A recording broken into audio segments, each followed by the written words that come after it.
We give you the facts, it's not what you think. Popeye Newsling, Young King, 1 yard, bless. Good morning, Popeye. Grandma watch Popeyes every morning and every night. What am I think? What am I think? You're listening to Popeye News Links. This is the Admiral Tibet who I represent, and remember, the time is so serious, cantankerous and dangerous. This is Popeye News Links. Yeah, watch Popeyes, mama. Where I watch? Popeye. Greetings, viewers and subscribers. So, Hurricane Beryl came, saw and destroyed. Many Jamaicans are now in rebuilding and replanting mode. Electricity and phone service is out in many areas, and the truth is, many areas are not gonna be getting back any electricity for a long time to come. This is due to the level of damage to light poles and wires in some areas. We are going to be talking about that plus more in an upcoming live stream. But we have not carried any crime news since Tuesday of this week. So here goes. On Tuesday, I told you about the arrest and charge of a 21-year-old guy named Najio Brown, also known as Andre or Gio. He's living in the Portland West area of Waterford in Portmore in the parish of St. Catherine. The police, they have also now charged Gio's brother. His name is Kaheime Brown, but he's popularly known as Kai. Kai is 24 years old and he's also living at Portland West in Portmore, not in Portland, the parish. They are living in Portmore. The allegations are that both brothers, they created fictitious pages on Instagram. One is named Top Notch Phones and the other one is called Andre's Mobile. They advertise phones and other gadgets for sale, and it is alleged that they have fleeced hundreds of Jamaicans of cash amounting to millions of Jamaican dollars. We are also told that the charges are piling up against both brothers. Like I always tell persons on more than one occasion on this channel, if the deal seem too good to be true, it is most likely that it is a lie. Try not fall victims to these scams. This one, it took place at the Emporium supermarket in Runaway Bay in the parish of St. Ann. We are learning that the management for the supermarket, they securely locked it up and went away Tuesday night, July 2. Early Wednesday morning, July 3, about some minutes to 4 o'clock. The security company monitoring the supermarket, they received signals that a break-in was in progress. As a result, the response team was dispatched, but by the time they reached, the hoodlums were gone. The hoodlums, they used implements to cut the grill, then force open a glass window. They ended up stealing over 2 million Jamaican dollars in cash from the supermarket along with other items. Later that same night, Wednesday, July 3, about 9:30, the same security company, they received signals from a location on Chuck's Plaza in Okero that a break-in was in progress. As a result, they dispatched the response team. The team, which consisted of 2 armed security guards, they proceeded to the location. On entering the plaza, we are told that the hoodlums who were in the process of breaking into the gaming lounge, they opened gunfire at the security officers who returned the fire. The hoodlums, they then made good their escape. Happily, none of the security officers were hurt. In this next incident, the St. James police, they have arrested and charged an 18-year-old male for illegal weapon and ammunition. His name is Jerome Phang, but he's popularly known as J. J is from Burn Savannah in the parish of St. Elizabeth, but he's living at New Road in the flankers area of St. James. We are told that the police, They were on an operation at Portobello in St. James when they signaled a grey 2017 Subaru motorcar to stop. 3 males were in the car. It is said that the males in the car, they began acting in a suspicious manner. The police officers ordered them out of the car, and an illegal gun allegedly fell from Jay's waistband. It was picked up by the police and found to be a black handle Browning single action 9mm pistol. It was affixed with a magazine containing 11 9mm rounds. As a result, he was arrested and charged. The 2 other males who were in the car, 21-year-old Ken from Albion and 29-year-old Jafar living at Green Pond in St. James, they were taken into police custody pending further investigations. St. James Police, job well done. And still in St. James, the Montego Bay Police, they are searching for a guy popularly known as Yankee. He is living at Catherine Hall in Montego Bay. It is said that late yesterday afternoon, Friday, July 5, about minutes to 6 o'clock, a man in his early 30s, he parked his car and was talking to his baby mother, who was also in the car. We are told that Yankee, he walked up to the car and used an object to hit the top of the car. The man, he got out and he confronted Yankee. It is said that Yankee, he had a tote bag around his neck and he tried to pull an object from the bag. The man, he grabbed onto the bag and a tussle ensued with him and Yankee, and a gun fell from the bag onto the ground. The man, he hurriedly picked up the gun and Yankee, he ran away, making good his escape. The gun, it was taken to the police and it was found to be one Glock 40 9mm pistol with the serial number intact and a switch. In other words, it is a cheap Glock. There was no magazine in the gun and it is suspected that Yankee, he escaped with the loaded magazine. Now, the truth is, if this man was not proactive, Yankee would have killed both him and the female. Mr. Sir, job well done. But please be careful because this your gun fool, he will be back. Cool? Now, this one, it took place Thursday afternoon, July 2, about 4:30.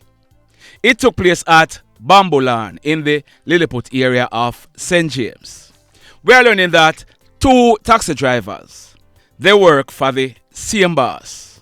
One is in his early 30s and he's called Kino. The other one is Okero Hamilton, but he's also called Vetta. He's said to be in his late 20s. Both of them are living in the Lilliput area. We are told that Kino, he was sitting in the white Toyota Noah that he used to operate as a taxi at his home when Vetta came there. It is alleged that Vetta, he pulled a gun out of his waist and told Kino that a him come fi bust up him face. Kino, he grabbed onto the gun and a struggle ensued. Kino, he managed to kick away Vetta, who fired 3 shots at him. Kino, he was not hit, but the shots hit the window of the front passenger side door of the Toyota Noah. Kino, he then managed to drive away, making good his escape. A report was made, so Vetta, if he is not yet in police custody, he is wanted by the police.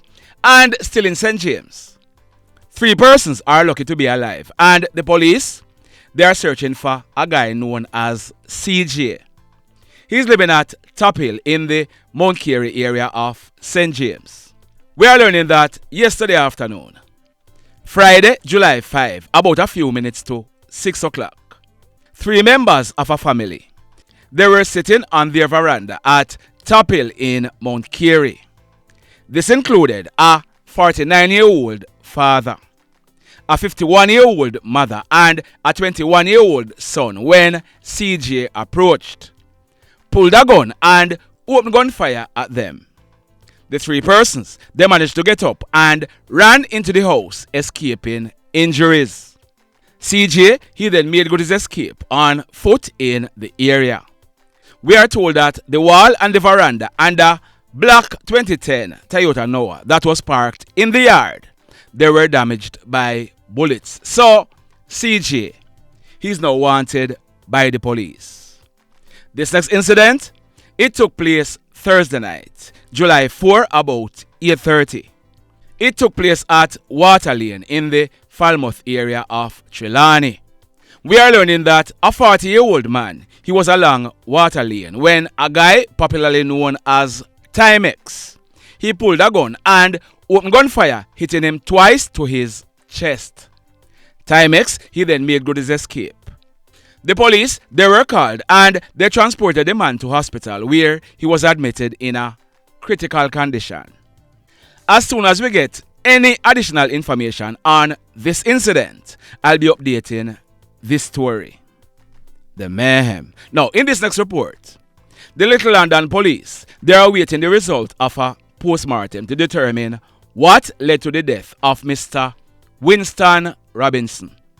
He was a 71-year-old farmer living at Delvebridge in the Delvland area of Westmoreland. We are told that Mr. Robinson, he lived alone and he was last seen alive by one of his daughters on Thursday, June 27, about 6:30 in the morning. On Sundays, Mr. Robinson, he would normally go to his daughter's house for dinner, but on Sunday, June 30, he did not show up.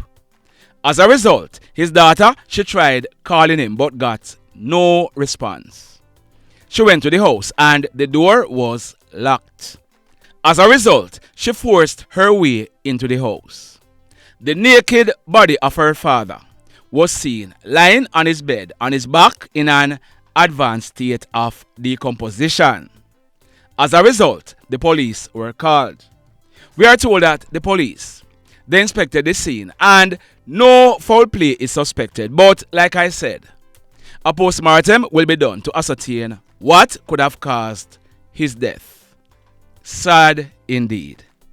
Over at Green Island in Hanover, you would have heard me and others talking about this one.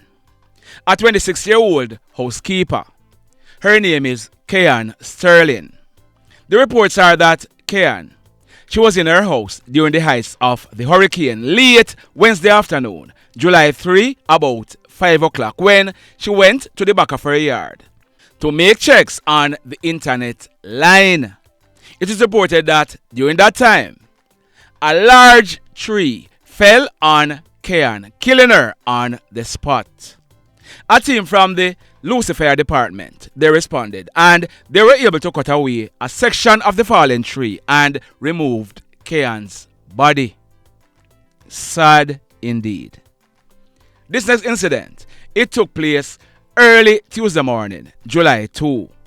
It took place at the Whitehouse market in Whitehouse in the parish of Westmoreland. Our information is that a lady of the night, her name is Rose Johnson, but she was popularly known as D. She was 54 years old and she lived at Petersville district in the parish of Westmoreland. We are told that D, she would always be seen in the Whitehouse areas at nights. Early Tuesday morning, about a few minutes after 1 o'clock, D, she was last seen alive by one of her co-workers, another lady of the night. Later that same morning, Tuesday, July 2, about 7 o'clock, the lifeless body of D was seen lying on her right side on a stall in the Whitehouse market.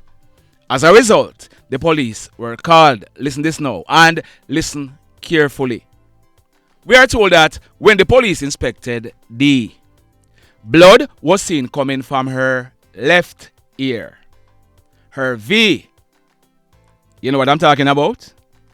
Blood was also seen coming from her V and her A. In other words, blood was seen coming from Down there so, in front and round back. Are you following me? D was DEAD. So the question investigators are now grappling with is, who killed D and why? The mayhem. So let me ask you something. Let me ask you something. Have you hit on the love button as yet? If you have not yet done so, remember to hit on it. Also, if you are over here watching our videos and you have not yet subscribed, hit on the subscribe button. As also, hit on the notification bell. Then click all so that whenever we drop a new video, you will be one of the first to be notified. In the final story for today, we are learning that a guy, he's popularly known as Jeremy. He's said to be in his late 30s. Jeremy is of a dark complexion, slim built and about 5 feet 9 inches tall. His hair unkempt. We are told that Jeremy, he was last seen alive on Wednesday afternoon, July 3, in the Moko area of St. James. He was last seen wearing a red long sleeve shirt and a pair of black pants. Yesterday morning, Friday, July 5, about 7 o'clock, Jeremy, he was seen still wearing the red long sleeve shirt and the pair of black pants. He was found in the same Moko area of St. James. Jeremy, he was found seated on the ground and tied with a rope to a light post. His right hand was also tied to his feet. Jeremy, he had chop wounds to his right elbow and his left hand was taken off completely. Jeremy, he appeared to have died on the spot. We are doing some digging as to who Jeremy was and why he was dealt with this way. Stand by. More to come. But in the meantime, the mayhem continues. Blessed love, everybody. Tell a friend for tell a friend for tell a friend about Popeye Newslink and PNL Blog TV. Like, subscribe and share. Quicksilver sing, if we just unite, what a country this will be. If we just unite, Jamaica live in unity. If we just unite, what a country this will be. If we just unite, Jamaica live in unity. Hey, crime it a mash up Jamaica. Criminals them a mash up Jamaica. Jamaicans mash up Jamaica. Oh Jamaica, me sweet Jamaica. Crime it a mash up Jamaica. Criminals them a mash up Jamaica. Jamaicans mash up Jamaica. Oh Jamaica, me sweet Jamaica. I coulda sunshine or rain. Jamaica, no problem, no pain. Rude boy them knock out can't tame, but me want me country back. Give me country back. To the street and the lane, everybody them start complain. Bloodshed, what a shame, but me want me country back. Give me country back. Crime it a mash up Jamaica. Criminals them a mash up Jamaica. Jamaicans mash up Jamaica. Oh Jamaica, me sweet Jamaica. Crime it a mash up Jamaica. Criminals them a mash up Jamaica. Jamaicans mash up Jamaica. Oh Jamaica, me sweet Jamaica. Jamaica, Jamaica, the land of the sun. Jamaica become now the land of the gun. East and north and south when me turn. Country and town, man a pay blood a run. Murder, don't you baby me hear them a murder. Cut it out, tell them no gonna further. Man a dead like cans and bird, yeah. Who no listen them a word, yeah. Crime it a mash up Jamaica. Criminals them a mash up Jamaica.